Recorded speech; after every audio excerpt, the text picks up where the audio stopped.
guys, it's Nurse Jet, Nursing the Truth. I hope everyone's having a great Wednesday. So, I don't know how many videos I'm going to be making today because I've got to work at the hospital tomorrow and Friday, and I never have alone time on the weekends, hardly. So, let's jump right on into it. And thank you for my new subscribers. Also, hit the like, share, and subscribe bell for you. Tell your friends and family about me. I am here to give you truth, give a spin on different subjects. I love history and I love comparative religions and mythologies and legends. And we're going to see where we're going to go to today. So I came across this a couple of months ago and I thought this was very interesting. This was on the internet and this guy was reading a few things from it. And so I started researching this book.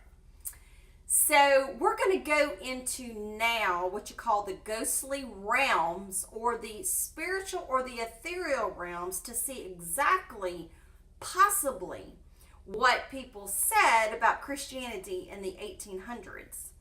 There is the book that I'm reading out of and I'm quoting out of today. It's called Antiquity Unveiled, Ancient Voices from the Spirit Realms. You can find this on archive.org. So, and it says that this book is disclosing the most startling revelations, proving Christianity to be of heathen origin. Now, this was published by the Oriental Publishing Company in 1894. And the dedication was to, I believe, Thomas Paine, one of our good old founding fathers, that didn't believe in all this BS. He says, one who loved truth more than the commendation of men, left on record as a legacy to the human race, a sentiment at once so truly religious, broad, and elevating that we quote his lines in this connection. The world is my country. To do good is my religion. Thomas Paine wrote this. So you need to read his book, The Age of Reason. That's it. The Age of Reason. I started reading that and then I got lost and got into other things. So anyway, The Age of Reason. Now, I'm going to give you a little backdrop. I'm not going to read a lot of the introduction or preface or whatever, but basically what it was, you can read it for yourself. It's lots and lots and lots of pages where they did some channeling and they called spirits from the spiritual realm and got channeling. I know that this was a big thing back in the 1800s, seances, channelings, bringing spirits from the realm. A lot of people didn't really like this back in the 1800s. They were calling them devil worshippers, Satanists, and yada yada, and all this BS. But anyway, you really have to read this book. Now, it says that it's a compilation of communications from ancient spirits with explanation, remarks, and suggestions by the late Jonathan M. Roberts. These communications were given through the mediums. They all testified that no such man as Jesus of Nazareth ever lived, but the name was adopted by the framers of Christianity to cover the identity of Apollonius of Tyana. If you read Apollonius of Tyana through Philostratus, it's really a good combination of Paul and Jesus and Simon Magus. But anyway, it says that Apollonius is a historical character, a man of rare endowment, nobility in mind, and singleness of purpose. He and others assert that the teachings he prescribed were given to him in great part by the spirits of the older masters, and that what is known as Christianity is a mixture of Brahmanism, Buddhist, Jewish, Essenian, and Gnostic teachings, Duh, that's what I've been saying. And so let's jump on into this. So I'm having to scroll down. That's why I'm looking down. Okay, so basically, they say, they just give this picture of Apollonius the Nazarene. Well, let's see if I can get this. Here we go. Right? Okay. And so it says Apollonius of Tyana, the Jesus of Nazareth, St. Paul, and John the Revelator of the Christian Scriptures, returns to earth as a spirit and explains the mysteries that have concealed the theological deception of the Christian hierarchy. Okay, so I'm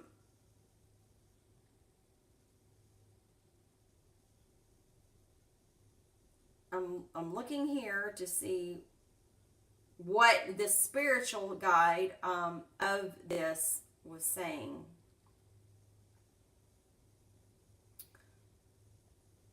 It says, let our salutation be the survival of truth and its conquest of superstition. He said, I was born according to the Christian calendar on the 19th day of February, AD 2nd, of wealthy parents, was educated until my 26th year in general philosophy and literature, when I served for 6 years under Euxenes of Heraclea, learning the Pythagorean philosophy. After requiring all I could learn from the teachings of that philosopher, I went to Antioch and from there to Jerusalem. On account of some wonderful physical manifestations of spirit power taking place through my then young mediumship, which persons living in Jerusalem had heard of, my entrance to that city was hailed as it had been alleged the entrance of Jesus was hailed, with hosannas and songs of praise to one who came in the name of the Lord. And now mark particularly what I say.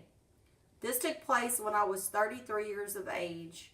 I want you to pay the closest attention to what I say here set forth. You will be examining Josephus's work, War of the Jews. See that concerning the siege of Jerusalem, a certain prophecy was given, or words were spoken as is alleged by Jesus of Nazareth, which were fulfilled.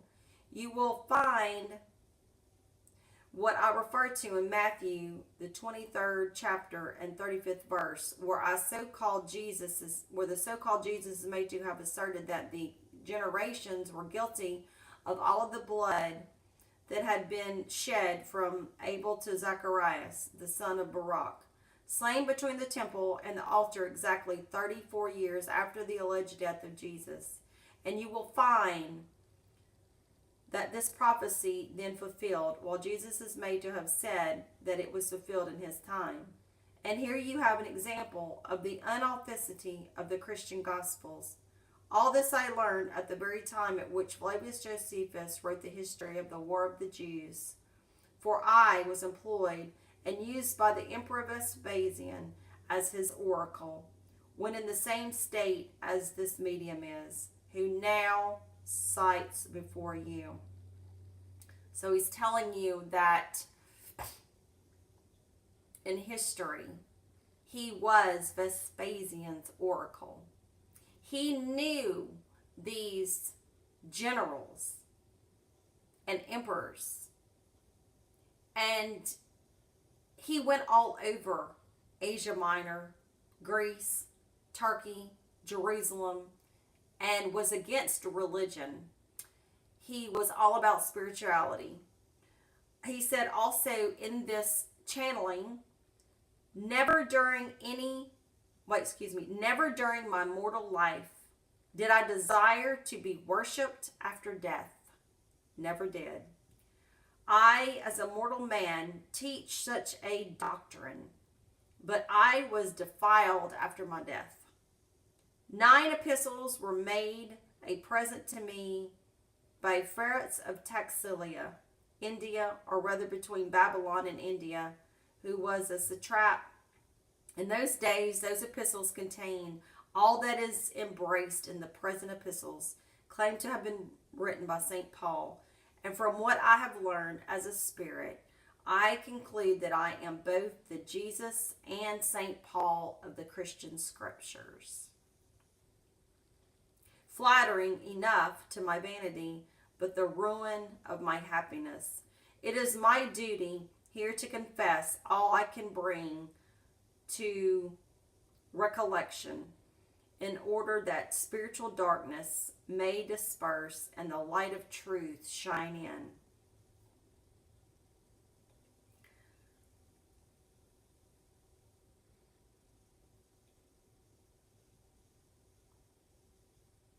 Further, I have to say, I retired voluntarily, for I was neither ostracized nor banished for anything I had done, said, or written, to the same island to which, as is alleged, the St. John of Revelation went in the years of 69 and 70 AD.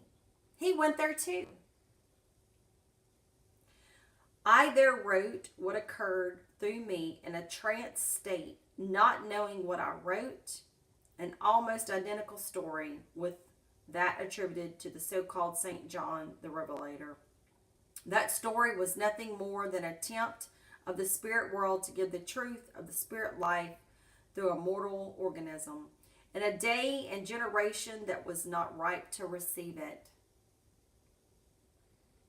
That is, the medium chosen for the expression of the teachings of spirits was too much. What is known to you moderns as the Ante-Nicene Library contained documents, some of which are still existent, that fully warrant you in challenging the translators of today, us, to the corrections of their production. Okay, so then he was, this is a lot that he said, and let's get to the end. There's so much of what he is saying through this channel.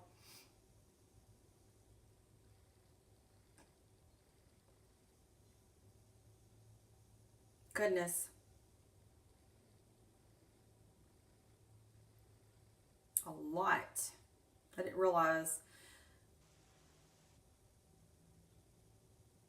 Goodness sakes.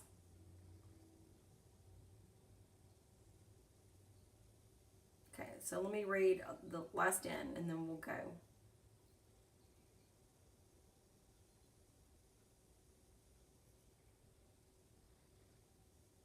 The writers who have made use of that event to exalt their mythical man, God, say regarding the latter, and the blind and the lame came to him in the temple, and he healed them. And when the chief priests and scribes saw the wonderful things that he did, and the children crying in the temple and saying, Hosanna to the Son of David, they were displeased, and said unto him, Hearest thou what those say? And Jesus said to them, Yea, have you never read, out of the mouth of babes and sucklings thou hast perfected praise? And he left them and went out to the city and to Bethany, and he lodged there. How much of this is taken from the historical memoirs of Apollonius we may not certainly know, but nothing is more thoroughly authenticated than the fact that Apollonius was a wonderful healing medium that restored the sight to the blind, strengthened to the lame, healing the sick, and life to those apparently dead. That he did all these things at Jerusalem, if not certain. And thus, through the return of the spirit of Apollonius, we have a chapter of history revived that the written of the Christian scriptures suppose they had entirely obliterated from his records. And you see, they did wonderful things about burning books. But we only have a little bit of the Philostratus works. And you can get this on the internet for free. Look it up. The Life of Apollonius of Tyana by Philostratus. I believe it was the emperor's wife, Juliana maybe, that knew of him or heard of him, and or even knew him personally. I'm not really sure how the story really went, but you can check it out for yourself. So what I suggest you to do is to go to Antiquity Unveiled and read about it. He also had a disciple named Damas, Damis. He was a friend and disciple. Okay. Well, Damas is also channeled, and also in this book telling you from the channelers what he said about Apollonius. Let me give you some other channeled information of other people that you, my friends, will want to read this, because even though I've read this before, it will keep you interested. It will keep you on your seat, on the edge.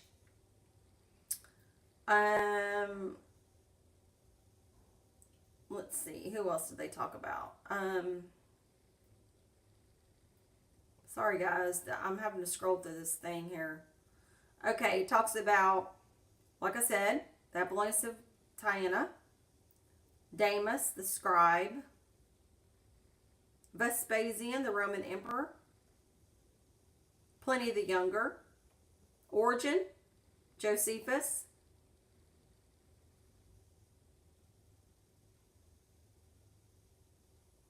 Aquila,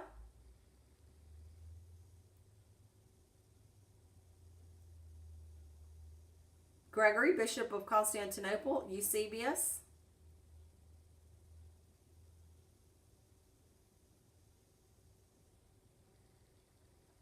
Marcion, the father of Christianity,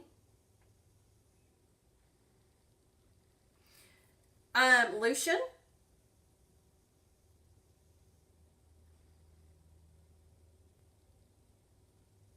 Porphyry.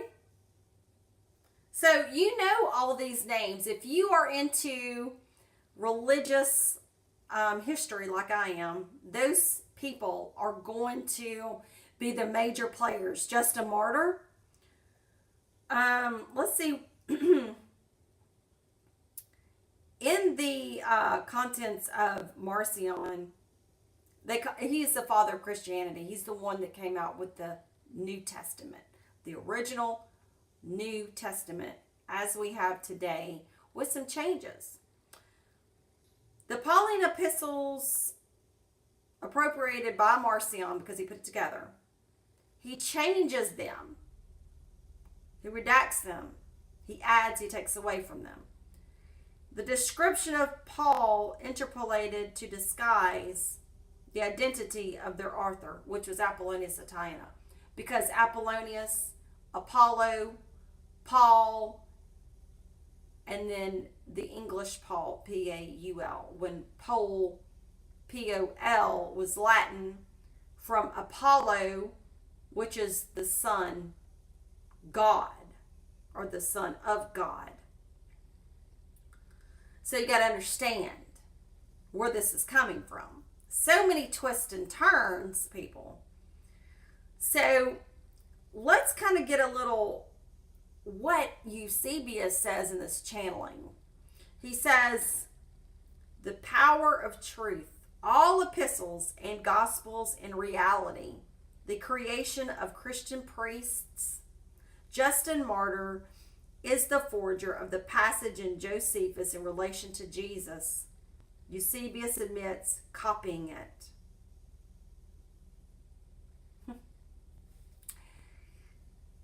You see, the original book of Josephus never said anything about Jesus, the Christ. That was an interpolation that was later found. So people, have fun reading this little ghostly round channeling, which I do believe can happen. When you read this, it's going to even give you more confirmation.